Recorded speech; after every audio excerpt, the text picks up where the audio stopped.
अस्सलाम वालेकुम।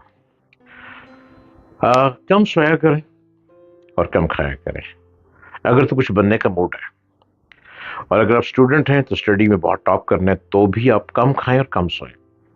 अगर जिंदगी की बाजी में टॉप करना चाहते हैं, आप कुछ बनना चाहते हैं और मुख्तसर वक्त में बहुत सा पैसा भी कमाना चाहते हैं, अपने जहन पे जोर दें पॉजिटिव और नींद कम लें। कम खाएंगे तो नींद भी कम आएगी। ये जो दवाइयाँ खानी शुरू कर देते हैं नींद की लोग, वो कभी अपने पे गौर करें, वो हर वक्त सुस्त पड़े रहते हैं। उनकी जिस्म में हर वक्त ताकत नहीं होती। नींद की दवाइयां खा खा के बॉडी बिल्कुल निढाल हो जाती है। बस पे दिल करता है हर वक्त सोए चले रहे।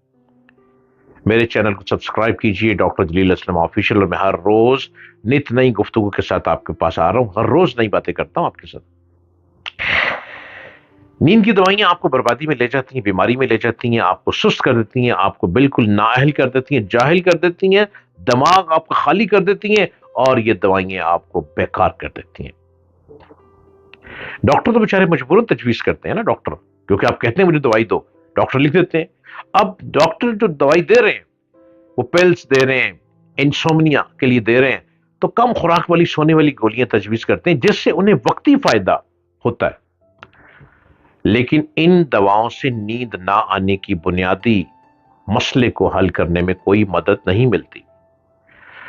और अगर ये दवाएं जिन्हें जिन्हें हिप्नोटिक्स कहते हैं तवील अरसे तक इस्तेमाल की जाएं तो असल मसले पर यह पर्दा डाल देती हैं और इनके उस नुकसानदेह असरात से मसलन ज्यादा गंभीर हो सकता है, प्रॉब्लम ज्यादा बढ़ सकता है। मिसाल के तौर पर बेंजोडाइजपीन और लोराज़ेपाम, जिन्हें डिप्रेशन और परेशानी दूर करने के लिए दिया जाता है, इससे गनूदगी में इजाफा होता है। इन दवाओं को इस्तेमाल करने वाला खतरनाक हद तक उनका आदी हो जाता है। इनसे उनकी याददाश्त भी मुतासिर होती है और किसी मसले पर तवज्जो मरकूज करने की सलाहियत खत्म हो जाती है। नई किस्म की ख्वाब आवर नई किस्म की जो नींद की दवाइयां हैं, जिन्हें ड्रग्स कहते हैं और जिनमें ज़ोपिक्लोन और ज़ोल्पिडेम शामिल हैं, ज्यादा असर देने वाली समझी जाती हैं और जिस्मानी निजाम से जल्द खारिज हो जाती हैं। इसलिए दिन के वक्त मरीज कम गनुदगी महसूस करता है। ये नई दवाएं अगरचे ये मरीजों को बहुत ज्यादा आदी नहीं बनाती हैं, फिर भी इनके साइड इफेक्ट्स बेंजोडाइनज़ेपीन जैसे ही होते हैं।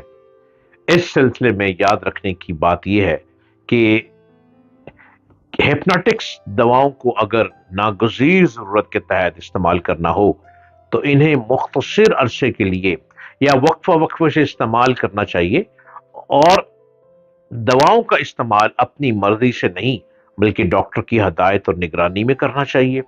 बल्कि मैं तो आपको यही मशवरा दूंगा कि नींद की दवाइयों से जान छुड़ाएं। नींद की दवाइयां आपको मुकम्मल तौर पर बॉडी सुन कर देती हैं।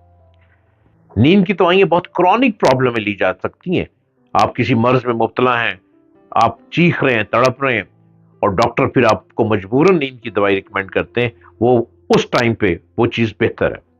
लेकिन अगर आप कहें कि आम जिंदगी में आपको नींद नहीं आती है और आप नींद की दवाइयां लेनी शुरू कर दें, आप ये गौर कीजिए, आप सुस्त पड़े रहेंगे। और अब तो ये होने लग पड़ा है कि जब नींद की दवाइयों से इंसान सुस्त होता है तो वो उल्टा चल पड़ा है। वो कहता है किसी ने मुझ पर जादू कर दिया, किसी की मैं नजर बद से गुजर गया, किसी ने मुझ पर तावीज कर दिए। वो दो दो जगहों पे जाने लग पड़ता है। नींद की दवाई तो कुजा ले ही रहे हैं, अब इसके अलावा जो नीम हकीम खतरा जान जो आपको कहते हैं कि जादू हो गया, फिर आपको उधर भी भागना पड़ता है। आप दोनों जगहों पे टकराते हैं, एंड क्या होता है? बेड। सारी जिंदगी बेड पे रेस्ट करते हैं और अपने आने वाले वक्त का इंतजार करते हैं। खुदारा खुद को इतना बेकार मत समझें। इंसान कभी बुढ़ा नहीं होता, इंसान कभी नाअहल नहीं होता, इंसान कभी बेकार नहीं होता, इंसान कभी अपने चेहरे पे झुर्रियां नहीं लाता। ये सब कुछ खुद करता है। खुद बॉडी एक रबड़ की तरह है, आप इसको जैसे चाहे मूव करें। अगर आप बेहतरीन एक्सरसाइज करते हैं, बेहतरीन योगा करते हैं, बेहतरीन मेडिटेशन करते हैं, آپ کی سکن بہت ٹائٹ رہے گی، اپنے آپ کو بہتر رکھیں گے، اس کے ساتھ آپ کا مائنڈ فریش رہے گا، آپ کے بال بہت گھنے رہیں گے، بال گھنے بھی ایک میڈیٹیشن میں آ جاتا ہے، آپ اس کو بھی بہترین کر سکتے ہیں۔ ہر چیز کے لیے علم موجود ہے، اب علم حاصل آپ نے کرنا ہے، اپنی نیند کو گوائیں، نیند کو چھوڑ دیں، علم آپ کے پاس دروازے پہ موجود ہے، ہم ہر روز آ رہے ہیں آپ کے پاس، ہر روز نت نئی باتیں بتا رہے ہیں، آپ کو اپنا ایکسپیرینس بتا رہے ہیں، اور experience is the best teacher, آپ کو ہر بات سے بتا رہے ہیں کہ آپ زندگی کو کس طرف لے کے چل رہے ہیں، آپ غلط چل رہے ہیں، ہم سیدھا راستہ بتا رہے ہیں، آپ کو راستہ ہی متعین نہیں ہو پا رہا، آپ کبھی ادھر ڈرائیو کرتے ہیں، کبھی ادھر ڈرائیو کرتے ہیں، کبھی ڈرام سے سیدھی ٹکر مار دیتے ہیں کیونکہ آپ کو دماغی کام نہیں کرتا، آپ ڈرائیو نہیں کرتے، آپ انجوائے کر رہے ہیں، آپ ادھر دیکھ رہے ہیں، سامنے سڑک پہ آپ گاڑیاں مارتے پھر رہے ہیں، اس کی وجہ کیا ہے؟ آپ فریش ہی نہیں ہیں، آپ نے نیند ہی پراپر نہیں لی، جب تک آپ نیند پوری نہیں کریں گے تب تک آپ زندگی میں کامیابی نہیں ہو سکتے۔